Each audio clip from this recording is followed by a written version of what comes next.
Semoga aktivitas yang kita lakukan ini, ibadah yang kita lakukan ini, hingga nanti kita bawa ketika akhir hayat kita dan tergolong menjadi orang-orang yang husnul khatimah. Suatu puncak kebanggaan bagi seorang muslim dan muslimah apabila mereka meninggal dalam keadaan bahkan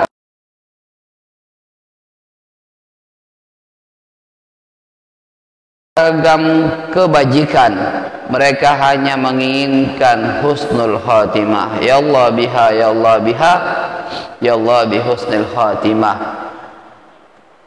Ya Allah, matikan kami dalam keadaan husnul khatimah.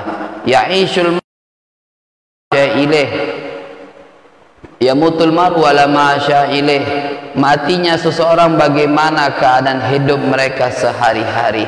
Maka kita tidak bisa menjamin diri kita ini mati dalam keadaan husnul khatimah, tapi upaya dan usaha kitalah yang mengistiqomahkan, yang senantiasa aktif untuk melaksanakan ketaatan demi ketaatan, kebaikan demi kebaikan, tidak lain dan tidak bukan menghadap Allah Subhanahu wa taala, meninggalkan kehidupan dunia ini dalam keadaan husnul khatimah. Bapak-bapak, ibu-ibu rahimani wa rahimakumullah, sambil beritikaf, nawaitu itikaf fi hadzal masjid madumtu fillah taala, sambil dengarkan kajian, sambil mungkin mengucapkan istighfar ataupun salawat sama Nabi Muhammad sallallahu alaihi wasallam. Melanjutkan adab-adab dalam Islam. Kemarin kita sudah masuk ke dalam adabul akal ma'al infirad. Adab-adab seorang yang makan ketika sendirian. Yang pertama kemarin kita diingatkan, makan ini adalah kebutuhan. Manusia hidup bukan untuk makan, tapi makanlah untuk hidup. Kembali nggak tuh? Hidup bukan untuk makan, tapi makan tersebutlah untuk hidup. Kemarin ditegur dengan demikian, dan itu wajar karena manusia butuh yang namanya makan. Tapi dalam Islam kita dianjurkan makan tersebut bukan hanya makan saja, tapi berniat. Dengan makan tersebut kita kuat untuk taat kepada Allah Subhanahu wa ta'ala. Sama kita yang tahu, orang kalau minum tahu cuman minum, cuman dapat pahala minum, bukan dapat pahala minum, cuman dapat minum, ngilangkan haus. Tapi ketika didapat di situ ilmu pengetahuan, sering ngaji bareng mungkin, nah kita melaksanakan sunnah-sunnah Nabi. Di antaranya orang yang minum dianjurkan menggunakan tangan kanan, kemudian dalam keadaan duduk. Ketika minum tersebut maka ucapkanlah kalimat bismillah. Tatkala air masuk ke dalam perut tersebut maka ucapkanlah kalimat alhamdulillah. Berapa sunnah yang dia laksanakan, berapa kebaikan yang dia lakukan. Di antaranya kita melaksanakan ilmu-ilmu Nabi Muhammad SAW, orang yang ketika minum. Maka beda kalau orang yang punya ilmu, dia dengar ilmu, dia amalkan ilmunya, dengan orang yang hanya saja melaksanakan aktivitas mereka dengan seperti biasanya. Maka beruntunglah kalau kita sudah belajar adab-adab dalam Islam. Di antara kita makan sehari-hari, berniatlah makan tersebut untuk taat kepada Allah. Berikutnya, dengan makan tersebutlah kita mensyukurin daripada nikmat Allah. Berapa banyak kita mungkin punya saudara yang mereka jangankan makan sehari 3 kali, sehari sekali mereka sudah syukur. Akan tetapi kita yang sudah dikasih makan sehari 3 kali masih merasa kurang, bahkan merasa jauh dari rahmat Allah. Na'udzubillah min zalik. Maka ketika kita makan, bertafakurlah, merenung, mikir bahwasanya masih banyak kasih sayang Allah yang Allah titipkan terhadap diri kita. Kita masih diberikan makan, dan juga jangan lupa niat untuk taat kepada Allah Subhanahu wa taala. Wa min adabil Islam, di antara adab-adab Islam, antura'iyan nawafah fatasghila kafaika qabla al-akad wa ba'dahu. Di antara adab-adab orang Islam, mereka untuk menjaga senantiasa an-nazafah, kebersihan. Apa kata Nabi dalam hadis bernomor 223 riwayat Abi Hurairah? At-tuhuru syatrul iman. Bersih suci itu sebagian daripada iman. Maka jagalah tangan kebersihan kalian ketika hendak makan. Sebelum makan dan sesudah makan maka dianjurkan untuk cuci tangan. Wa fil hadis al-wudu ghuslul kaffain qabla ta'am yanfilul faqr.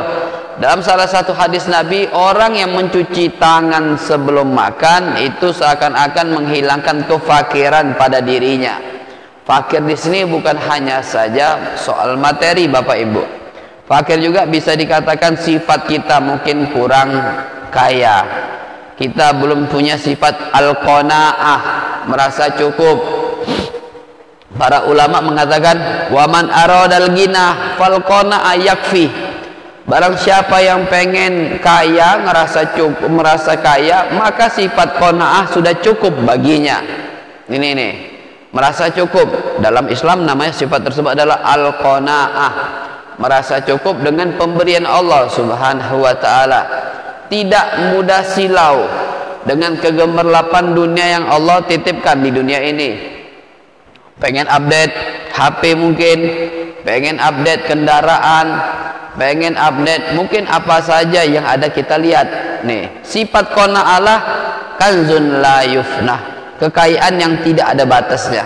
Kalau kita punya anak, istri ataupun suami yang mereka punya sifat qanaah, maka beruntunglah keluarga tersebut. Kenapa? Merasa cukup dengan titipan Allah Subhanahu wa ta'ala. Jadi orang yang mencuci tangan ketika sebelum makan tanpa sadar, mau tidak mau dia mengikis daripada sifat kemiskinannya. Mungkin bisa jadi sifat ataupun materi yang dia dapatkan. Berikutnya, wa ba'dahu yanfil lamam. Orang yang mencuci tangan setelah makan, yakni al-junun au tarfa minhu, menghilangkan sifat gila. Akalnya kurang waras.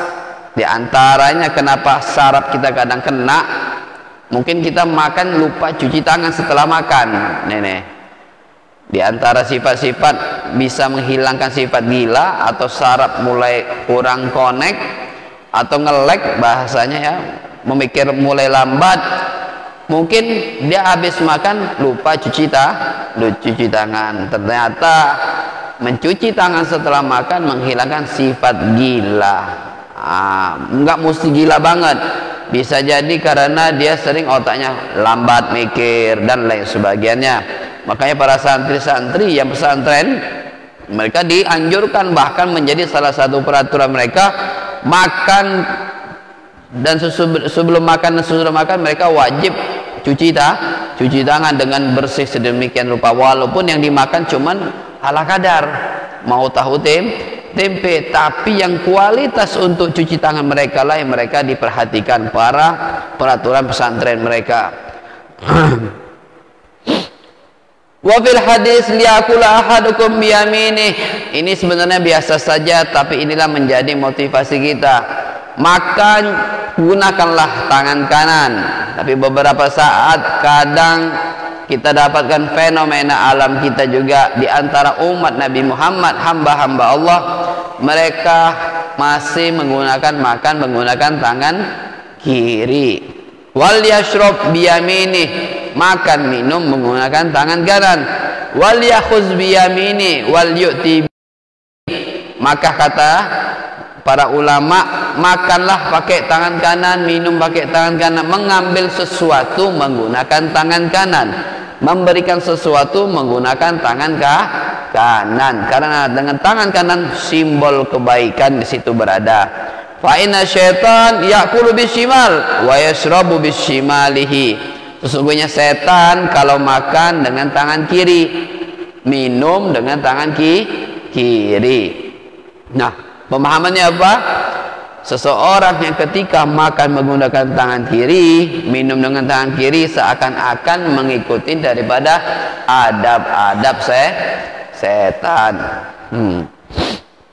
Jangan tersinggung, ternyata setan, iblis, mereka makan dan minum menggunakan tangan kiri. Wal yakhuz bishimal wal yu'ti bishimal. Mereka berdialog di antara mereka, kalau ngambil sesuatu dan memberikan sesuatu menggunakan tangan kiri. Nih kena. Terlebih lagi kita orang Indonesia mayoritas masalah sopan santun memang diperhatikan. Kalau ngambil ngasih pasti menggunakan tangan kanan. Wa antakula awalan bismillahirrahmanirrahim.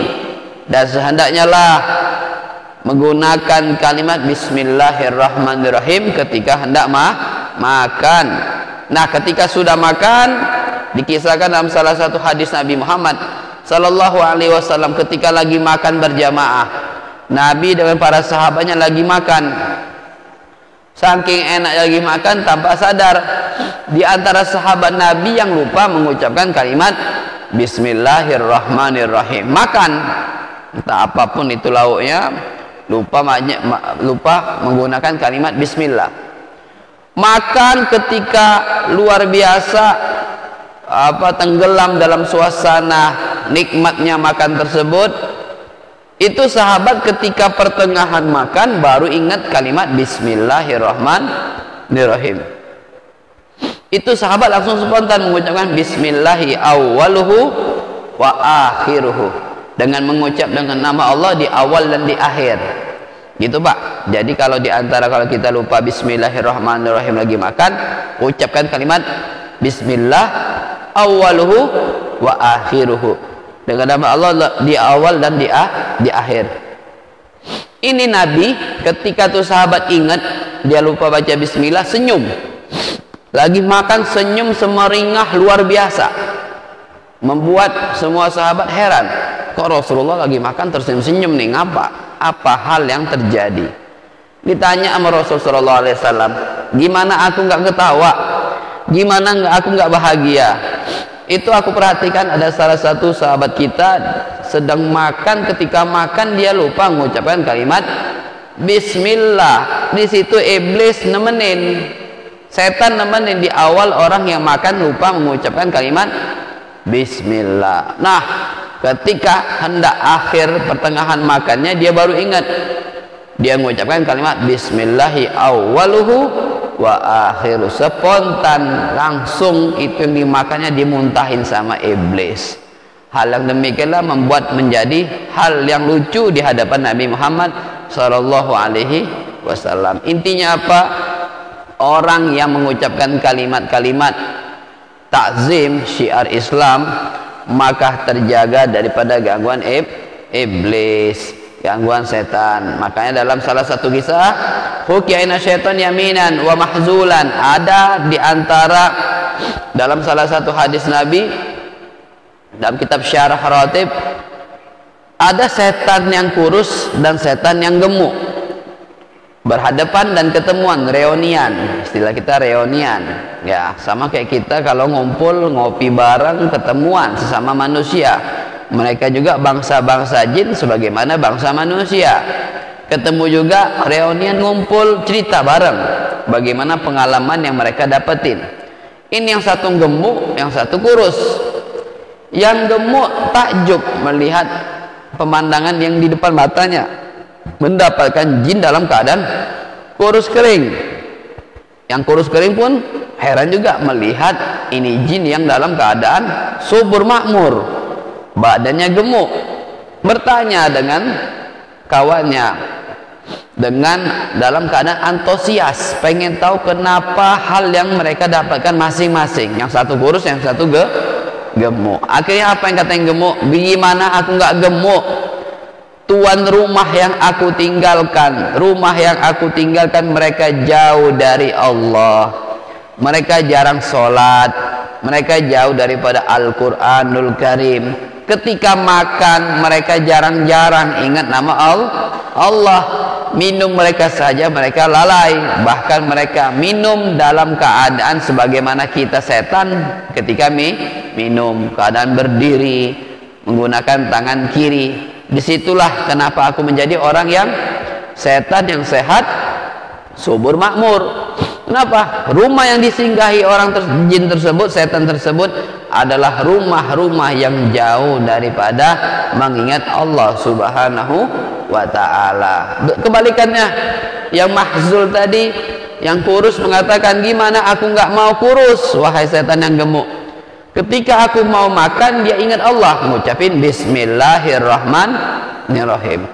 Setelah makan, mendoa lagi, Alhamdulillahilladzi at'amani hadza ta'am wa razaqani min ghairi haulin minna wala quwwah. Ya Allah, terima kasih yang telah memberikanku kenikmatan ini makanan tanpa kesulitan dan tanpa daya dan upaya. Nah, orang tersebut, jin tersebut ngeluh.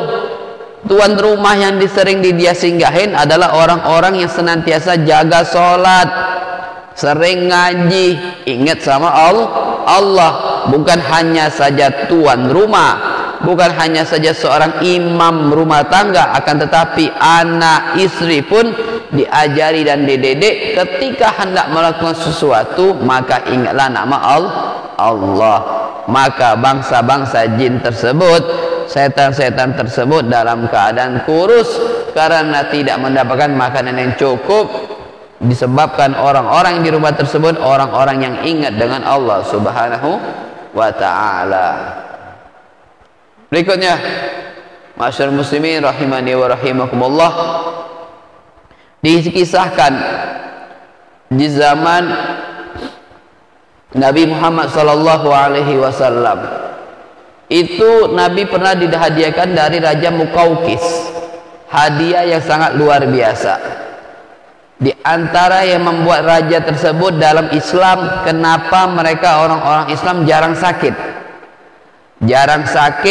badan mereka, aktivitas mereka kuat-kuat, ibadah mereka sehari 5 kali sholat, belum ngaji, belum yang namanya taklim, belum yang ada di zaman Nabi ada jihad, beraneka ragam aktivitas demi aktivitas yang tidak dilakukan daripada ibadah umat lain.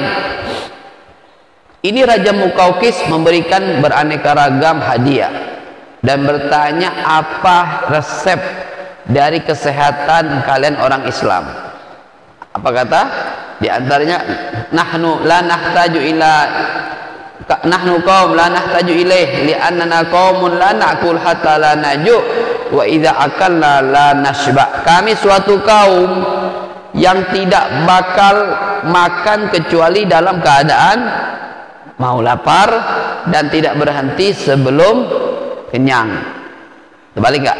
Kami suatu kaum makan sebelum lapar dan berhenti sebelum kenyang. Kami suatu kaum makan dulu, jangan sebelum lapar dan berhenti sebelum kenyang. Intinya apa? Makan dengan secukupnya, tidak berlebihan, dan juga dijaga kualitas apa yang dimakan. Nah, sekarang ternyata daripada ucapan tersebut, kami makan sebelum lapar, berhenti sebelum kenyang, diteliti ilmu kedokteran, inilah beraneka ragam obat dari beraneka ragam semua penyakit, di antaranya makronis, penyakit-penyakit yang lain. Bahkan orang-orang yang di luar Islam pun meneliti apa saja yang dimakan Nabi dan para sahabatnya, makanan-makanan sehat, makanan-makanan yang luar biasa. Tapi kita ternyata orang yang Islam lebih cenderung tidak ngikutin daripada apa yang dimakan oleh Nabi kita Muhammad sallallahu alaihi wasallam. Mereka para sahabat luar biasa, dan juga mereka orang-orang yang kadang sering lapar. Mereka sengaja mengosongkan perut mereka. Ketika dalam keadaan perut lapar, di situ hikmah-hikmah yang mereka dapatkan. Mereka merasakan apa yang dirasakan mereka orang fakir dan miskin. Mereka merasakan begitu besar karunia Allah kepada para hamba-hambanya. Mereka para sahabat sering merasakan lapar, padahal mereka mampu untuk senantiasa kenyang. Ini. Nah, sekarang kita ternyata umat akhir zaman, di akhir-akhir ini kurang respon, kurang mempelajari dari mana bagaimana tata cara makannya Nabi Muhammad dan para sahabatnya. Berikutnya, wa idza akala ahadukum falyazkur ismallahu alaih, sebagaimana hadis Nabi, ketika kalian makan maka ingatlah nama Allah, minimal bismillah. Nggak bisa bismillahirrahmanirrahim, mungkin karena makanannya luar biasa, Pak, terhipnotis kita dengan fokus sekali, makanannya ini enak, maka segeralah walaupun minimal ngucapin kalimat bismillah. Fa inna syafil awwalihi falyakul bismillah awwaluhu wa akhiruhu. Dan sebagaimana saya katakan tadi, kalau kita lupa baca doa ketika makan, ucapkanlah tiga kalimat bismillahi awwaluhu wa akhiruhu. Wa alla tulawwisa yadaka wa saubaka bit'am. Jangan sampai itu makanan, wah saking lahapnya luar biasa makanan sampai belepotan, sampai tercecah ataupun pakaianmu. Diwanti-wanti nih saking rapinya adab-adab dalam Islam. Wala tansura syai'an minal marak awil izam ala sufrah. Jangan juga itu tulang-tulang, bekasan-bekasan makanan tergeletak di antara tempat meja makan.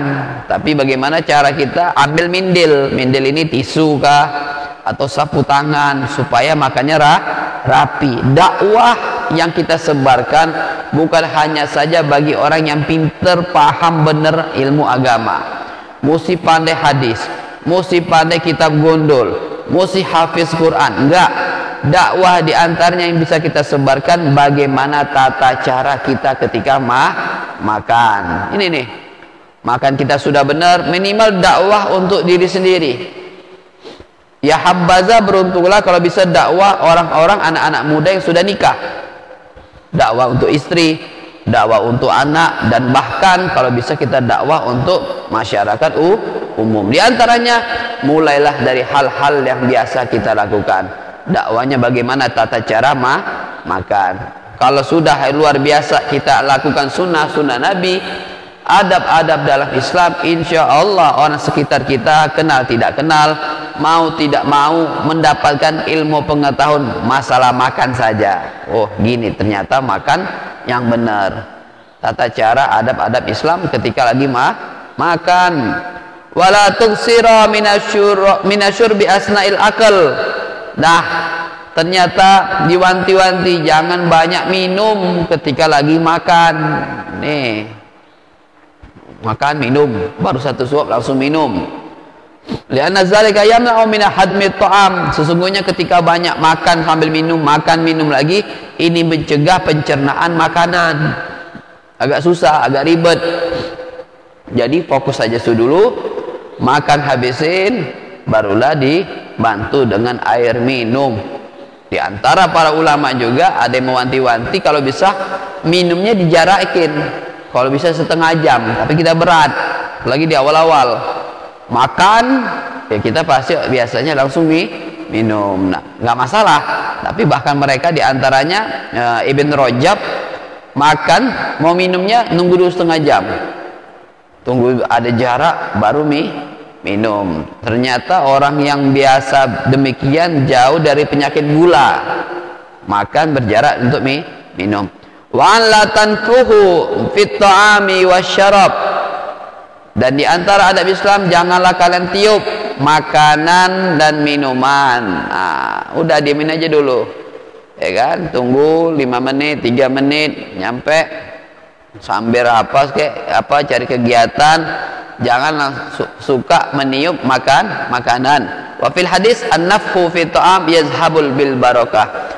Dalam hadis Nabi Muhammad SAW, orang yang niup makanan itu menghilangkan keberkahan makanan tersebut. Nah, keberkahan makanan pasti ada. Allah titipkan makanan tersebut. Luar biasa loh Pak, kalau kita tafakur mikirin nikmatnya Allah itu, betapa banyak usaha beras yang hendak kita hadapin di hadapan kita di atas piring.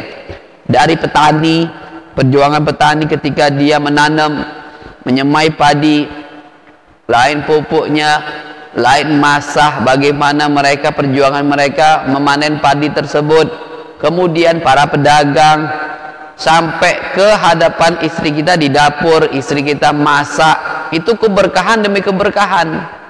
Kalau kita tafakurin bagaimana perjuangan itu beras sampai ke mulut kita. Tapi itu tadi diwanti-wanti jangan ditiup makanan ketika lagi panas-panas, diemin aja dulu 3 menit, pasti ya namanya makanan bakal ada yang namanya dingin. Keberkahan yang Allah berikan kepada makanan-makanan tuh, apalagi makanan yang diberikan itu makanan tempat rumah-rumah orang yang soleh. Jangan tanggung-tanggung. Makanya Imam Syafi'i hampir 20 tahun tidak merasakan yang namanya kenyang. Saking serius belajar, saking serius pengen riyadhah, belajar melatih punya jiwa. Tapi ketika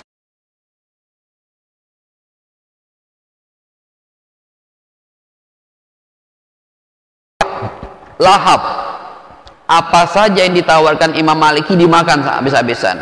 Disitulah dia merasakan kenyangnya makanan selama 20 tahun nggak pernah kenyang. Ditanyain sama istri, ditanya sama anak perempuan Imam Maliki, wahai abui, wahai ayahku, kenapa? Katanya Imam Syafi'i imam yang luar biasa, pinter, fakih, istiqomah luar biasa, tapi kok makannya kayak gini, lahap bener.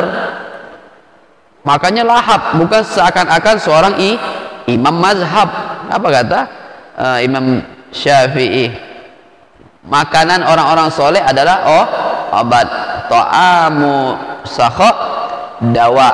Makanan orang-orang yang baik, makanan-makanan orang yang soleh adalah obat bagi badan, bagi manusia sekitarnya. Nih, makanan-makanan tempat rumah orang soleh. Maka lanjut Pak, kalau kita diundang dapat makanan-makanan di situ, makanan orang-orang soleh, entah itu wirid pengajian, lahap aja, digas, makan saja, karena makan-makan yang demikian mengandung keberkahan yang banyak. Di antaranya dalilnya apa? Itu tadi Imam Syafi'i makan dengan lahap di rumah Imam Maliki. Tapi jangan dijadiin dalil, nyari rumah-rumah ustadz cuma numpang makan. Ya, kita bawa juga ya. Kita bawa juga flashback lah. Walan tashraba min fami syiqa, dan diantaranya juga jangan kita minum daripada cangkir li'ana yuntinuhu, karena berbahaya. Orang-orang dulu, orang-orang tua, pecah, bibirnya ada yang pecah, maka segera langsung disingkirin, entah dibuang, entah diapain. Kenapa bahaya? Hun au hayawanun la tarahu, dan diantaranya jangan makan minum di tempat atau kendi yang di situ kita bersih atau kotor. Ketika hendak menuangkan atau meletakkan makanan, diwanti-wanti, takutnya ada kotoran, ada debu ataupun hewan yang berada di tempat tersebut. Waruya, diriwayatkan anna rajulan syariba min fi siqain fansaba janun. Ada diriwayatkan bahwasanya ada seorang laki-laki ketika hendak minum, diambil tuh kendi, ternyata kendinya dalam keadaan kotor. Diletak minuman dan dia minum. Ketika setelah minum ternyata dapat penyakit, yang penyakit tersebut disebabkan karena kotoran dan bahkan ada hewan kecil yang berada di wadah tersebut. Artinya apa pemahaman hadis di sini? Kita dianjurkan bersih, dianjurkan ketika mau makan minum perhatikan bagaimana wadahnya, jangan sampai berdebu, apalagi sarang laba-laba, dan terlebih lagi ada binatang di wadah tersebut. Padahal jawfa wa iyyaka aida an tanafasa aw tanajjasa fil ina aw tashraba min sulmatihi maudil kasri minhu wa qad ja'anahu anhu al hadis wa fi annahu maq'adu syaitan. Dan juga diantisipasi jangan ketika makan sendawa, banyak-banyak nguap ketika di hadapan makanan. Dan juga tadi diwanti-wanti lagi jangan makan di piring yang retak ataupun cangkir yang ada celah daripada cacat cangkir tersebut. Kenapa? Wa fi annahu maq'adu syaitan, tempat tinggal setan berada di piring, wadah ataupun cangkir yang ada cacatnya.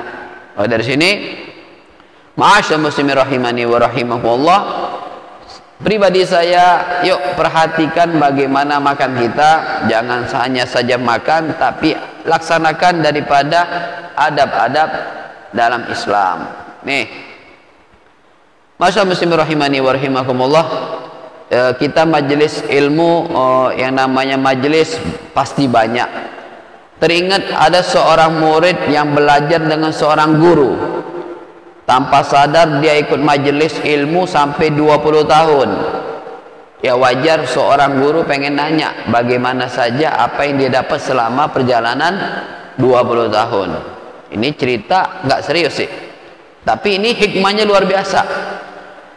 Ngomong, wahai tilmiz, wahai muridku, selama 20 tahun ini apa saja yang pelajaran kalian dapetin? Masya Allah ya guru, hafiztu salasa hadisat. Aku aku hafal 3 hadis selama 20 tahun belajar, tapi yang dihafal cuman 3 hadis. Hadli min hadis. Coba berikan apa saja hadis yang kau telah hafalin. Apa ma'asyiral muslimin? Seorang murid yang ditanya sama gurunya belajar 20 tahun, tapi yang dihafal cuman 3 hadis. Yang pertama apa? Idza qudnimal asya awil asya fabda'u bil asya.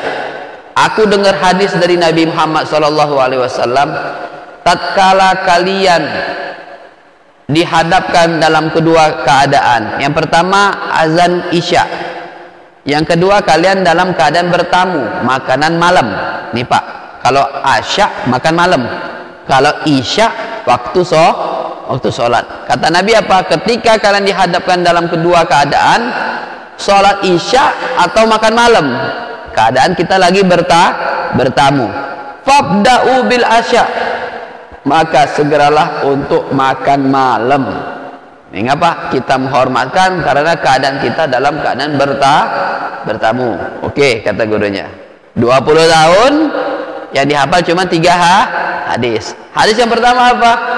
Tatkala dihadapkan dalam 2 keadaan, sholat isya atau hidangan makan malam, maka dahulukanlah makan malam. Oke, hadis yang kedua, kana sayyidut ta'am fid dunya wal akhirah al-lahm. Adapun pemimpin makanan di dunia maupun di akhirat adalah daging. Oh, Pak, hadis yang kedua dihafal selama 2 tadi makan malam. Hadis yang kedua apa? Adapun pemimpin makanan di dunia maupun di akhirat adalah daging. Benar Pak ya? Mau apapun dagingnya kalau sudah dimasak pasti enak. Entah daging ikan, daging sapi, daging kambing, onta, pasti enak. Dan juga makanan yang paling mahal yaitu daging, entah daging lobster dan lain sebagainya. Oke, hadis kedua tentang pemimpin makanan adalah daging. Hadis ketiga apa? Karena Rasulullah sallallahu alaihi wasallam yuhibbu halwa wal asal. Nabi Muhammad sallallahu alaihi wasallam dalam hadisnya suka yang namanya madu dan manisan. Hadis ketiga, Nabi suka madu dan manisan. Intinya apa? Gurunya belajar ngajarin 20 tahun, mukul kepala. 20 tahun belajar yang dihafal 3 hadis. Hadis pertama apa tadi? Dihadapkan 2 keadaan, sholat isya atau makan malam dulu. Oke. Hadis kedua apa? Pemimpin makanan adalah daging. Oke, kata guru. Yang terakhir apa? Nabi suka makan madu dan manis juga. Ternyata 3 hadis rata-rata tentang makanan. Nah, inilah cerita memang terjadi. Belajar 20 tahun, hadisnya yang dipilih cuma tentang makanan. Nah, kembali lagi, yuk sama-sama ketika kita belajar ambil apa saja yang bisa kita ambil poin, kita amalin keseharian kita. Ya bagus, masih bagus tuh orang ngapal hadis Nabi walaupun cuma 3, itu pun tentang makanan Pak. Ya wajar lah ya.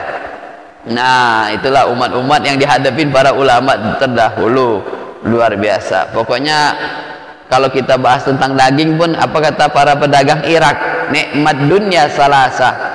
Nikmatnya dunia ini 3 deh. Ini cerita sebenarnya cerita ya happy fora lah, senang ya. Kata pedagang Irak, pedagang daging, nikmat dunia 3. Pertama apa? Aklul laham, makan daging. Yang kedua apa? Lamsul laham, megang daging. Ya, yang belum nikah belum boleh dulu bahas itu.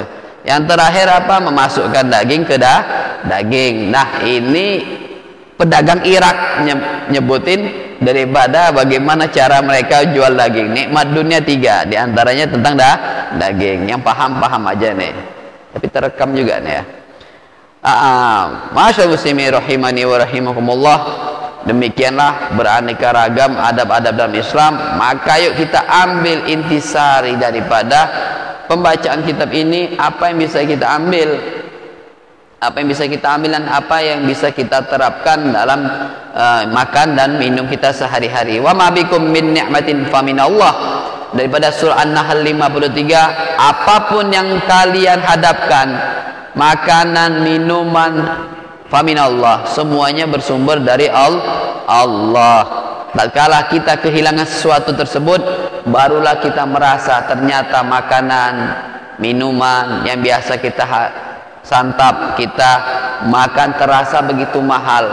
Ketika nikmat dicabut oleh Allah Subhanahu wa taala, nikmat semangat makan, nikmat enaknya minum, ketika dicabut, ketika sakit baru terasa kita, Pak. Luar biasa makanan-makanan yang dimasak oleh istri kita, ataupun nikmat-nikmat makanan yang Allah titipin sama kita, tapi kita baru sadar sesuatu itu berharga ketika sesuatu itu hilang di hadapan kita. Maka dari sini, idza kunta fi ni'matin far'aha, apabila kalian dalam suatu kenikmatan, maka jagalah nikmat tersebut, jangan nggak bersyukur. Fa'inal ma'asi tuzillun ni'am, sesungguhnya orang yang bermaksiat, kufur daripada nikmat, maka tanpa dia sadar dia sudah tuzillun ni'am, menghilangkan nikmat tersebut. Jadi orang yang maksiat, nggak syukur, dia seakan-akan mau merobohkan daripada nikmat yang Allah berikan terhadap dirinya. Nauzubillah min zalik. Jadi taat kita ini untuk balik-balik untuk diri sendiri. Kebalikannya maksiat untuk jatuhin diri sendiri. Jadi dibahas di sini tentang masalah makan, tata cara adab-adab Islam, dibalikin lagi kita supaya menjadi insan yang bersyukur sama Allah Subhanahu wa taala.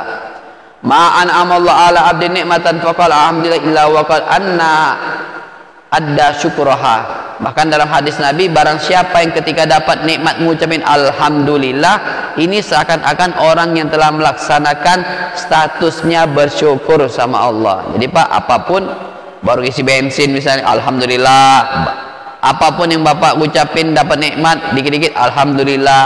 Bahkan melihat sesuatu saja, ini nikmat penglihatan nih, mengucapin alhamdulillah, itu seakan-akan orang yang melaksanakan daripada syukur kepada sang pencipta, yaitu Allah Subhanahu wa ta'ala. Di antara rukun-rukun orang yang bersyukur sama Allah Subhanahu wa ta'ala, yang pertama tadi lisannya dulu ngucapin kalimat alhamdulillah. Kedua apa?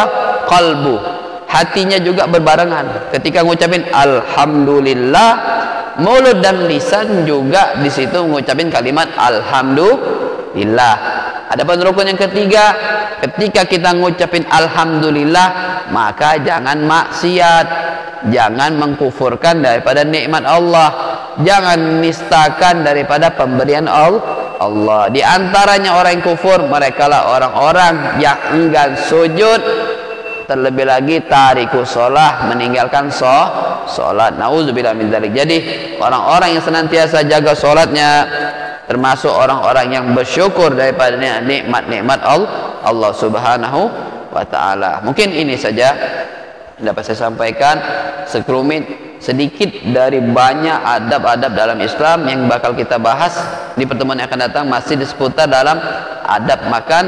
Hadza minni wal afu minkum, subhanakallahumma wa bihamdika, asyhadu an la ilaha illa anta, nastaghfiruka wa natubu ilaik. Assalamualaikum warahmatullahi taala wabarakatuh.